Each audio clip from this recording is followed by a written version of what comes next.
Hello and good morning all dear student. इसके पहले मैंने आप लोगों को इसके पहले वाले वीडियो में आप लोगों को बता दिया था राष्ट्रकूट तक, ठीक है ना। अब आगे देखते हैं ट्रिपर टाइट स्ट्रगल, यानी तीन लोगों के बीच जो स्ट्रगल हो रहा है, ठीक है ना, उसको ट्रिपर टाइट बोलते हैं। The term tripartite means anything involving three parties, यानी कहने का मतलब वही है कि जब तीन पार्टी आपस में क्या करते हैं, इन्वॉल्व हो जाते हैं, ठीक है ना। तो और स्ट्रगल उनका स्टार्ट हो जाता है तो उसको ट्रिपाटाइट स्ट्रगल कहा जाता है। The struggle for power among the Gurjara Pratiharas Palas and Rashtrakutas. और ये ट्रिपाटाइट स्ट्रगल किसके बीच हो रहा था? गुर्जर प्रतिहाराज पालाज और राष्ट्रकूट के बीच में। इसको ही क्या बोलते हैं? नोन एज ट्रिपाटाइट स्ट्रगल, ठीक है। Many of the campaigns in north India were over the city of Kannauj.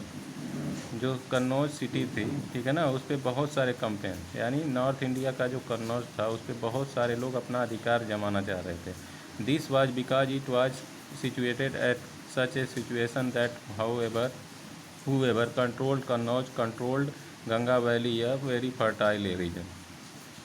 अब इसके लिए लोग क्यों आपस में लड़ाई कर रहे थे कन्नौज के लिए? क्योंकि ये क्या था, बहुत ही फर्टाइल रीजन था। इसके लिए सब लोग क्या कर रहे थे, ये सोच रहे थे कि हम कन्नौज पे क्या करें, रूल करें, ठीक है।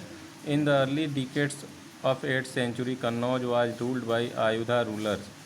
जब 18th सेंचुरी में कन्नौज पे कौन रूल कर रहा था? आयुधा, ठीक है ना। They were too weak in comparison to their contemporaries like Gurjara Pratiharas who were the rulers of Rajputana, Palaj, who were the rulers of Bengal, and Rajputs, who were the rulers of Deccan।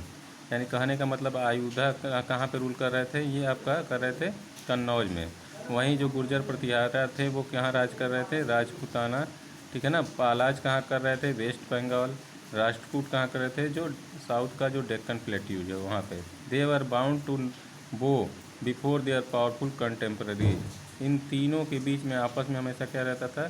धनुष की के जैसा, धनुष की का जो तीर होता है ना, उसके जैसा इन तीनों में क्या होता था, आपस में एकदम मिलते नहीं थे। हमेशा क्या करते थे? लड़ाई के लिए तैयार ही बैठे रहते थे।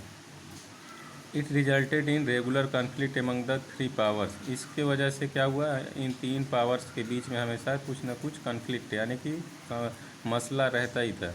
This struggle continue to about a century in uncommon and interesting manner. Kannauj was sometimes under one authority and sometimes under the other.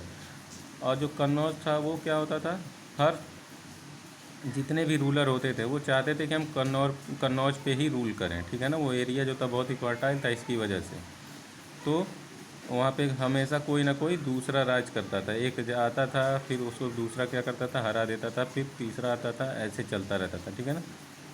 After about a struggle of 100 years ultimately the Gurjara Pratihara succeeded in conquering Kannauj. और जब struggle होते होते साल भर, यानी 100 years के बाद गुर्जर प्रतिहारा क्या हुआ, सक्सेस हुआ वहाँ पे क्या करने के लिए, राज करने के लिए। कहाँ पे? कन्नौज में, ठीक है ना। इसके बाद आप आ जाते हैं the Rajput. A number of Rajput kingdom also emerge during this period. Some people call them descendants of the Central Asian tribes who settle in India after the Hun invasion. राजपूतों के बारे में, जो राजपूत किंगडम, उसके बारे में लोगों के दिमाग में ये है कि वो क्या थे, एक हून इन्वेंशन जो थे, हून आक्रमणकारी थे, उनके क्या थे, वो वंशज थे, ठीक है ना। कौन? राजपूत, ठीक है ना। Rajput however claim themselves to the Kshatriya और Aryans of those born in Agnikula. Kshatriya Rajput जो थे वो, राजपूत और जो क्षत्रिय थे, ठीक है ना, वो और आर्यन, ये दो जिन बॉर्न इन अंगिकुला, इनका जन्म कहाँ हुआ था? अंगिकुला राज्य में। They believe themselves to be the descendants of the sun god. जो लोग बिलीव करते थे किसमें? सन गॉड में, ठीक है ना। सूरज भगवान के का जो में बिलीव करते थे वो सूर्यवंश कहलाते थे। और जो मून गॉड में विश्वास करते थे वो क्या कहलाते? Chandravansh. And from ancient king, जो पुराने राजा थे, ठीक है ना।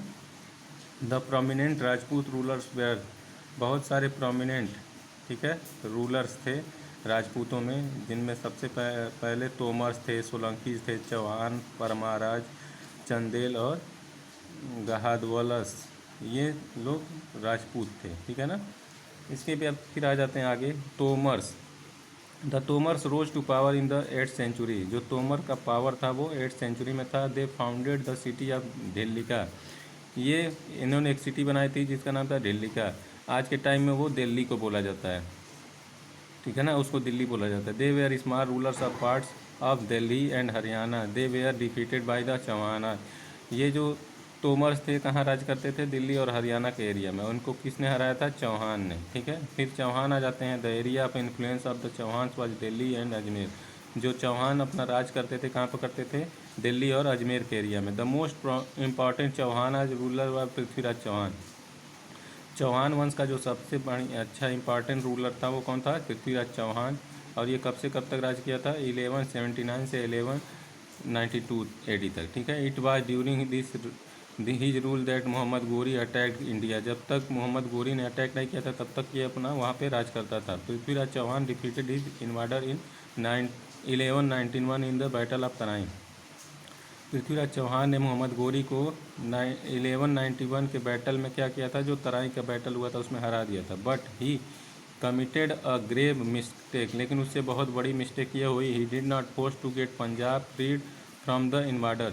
लेकिन उससे ये गलती ये हुई कि उसने पंजाब को इन्वाडर्स आक्रमणकारियों से क्या किया? फ्री नहीं कराया। As a consequence Mohammad Ghori attack the very next year. इसकी वजह से क्या हुआ? मोहम्मद गोरी ने फिर अगले साल ही क्या किया? फिर अटैक कर दिया। इस बार क्या हुआ? वो डिफीटेड पृथ्वीराज चौहान इन 1192। 1192 में क्या किया? पृथ्वीराज को चौहान को उसने क्या किया? मोहम्मद गोरी ने हरा दिया। और सेम प्लेस यानी कि तराई के युद्ध में, ठीक है ना। Unfortunately other Indian kings did not help Prithviraj Chauhan at this time. बहुत सारे जो उस टाइम के किंग थे इंडियन, उन्होंने पृथ्वीराज चौहान की हेल्प नहीं की, मदद नहीं की। And this led the foundation of the Muslim rule in India. इसी की वजह से इंडिया में मुस्लिम रूल स्टार्ट हुआ। Increase invention from the north western frontier. और ये कहाँ पे? ये सारे आक्रमणकारी आ गए और यहाँ पे इंडिया में रूल करना स्टार्ट कर दिया नॉर्थ वेस्टर्न फ्रंटियर पे। The exploits of Prithviraj Chauhan have been written by Chand Bardai in the famous book Prithviraj Raso.